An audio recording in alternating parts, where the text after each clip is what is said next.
நீங்க அவருடைய சொத்து. இன்னைக்கு சூழ்நிலையை பார்த்து, வாழ்க்கையில வருகிற சில போராட்டங்களை பார்த்து கலங்கி போய் என் ஆண்டவர் கைவிட்டுட்டாரோ, நான் என்ன செய்வேன் நினைக்கிறீங்க? உபாகம் 32:9 வசனத்தின்படி, கர்த்தருடைய ஜனமே அவருடைய பங்கு, யாக்கோப்பு அவருடைய சுதந்திர வீதம். நீங்க ஆண்டவருடைய சொத்து.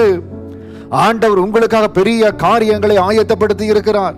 தேவன் உங்களுக்கு என்று பெரிய திட்டத்தை வைத்து இருக்கிறார்.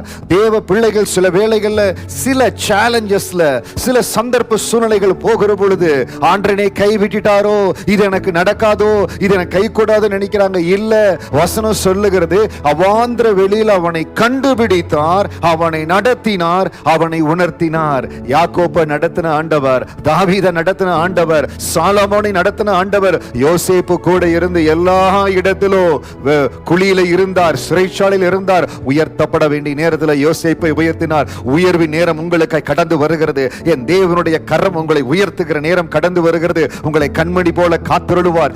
எந்த சூழ்நிலையை பார்த்து, எந்த நெருக்கத்தை பார்த்து ஆண்டவனை மறந்துட்டாரோ, ஆண்டவனை கைவிட்டுட்டாரோ, அருமையான சகோதரி சகோதரியை கலங்காதீங்க. அருமையான வாலிப செல்வங்களை எதற்கும் கலங்காதீங்க. ஆண்டவர் தான் உங்களை கரம் பிடித்திருக்கார். அந்த பலத்த கரம் உங்களை நடத்தும்.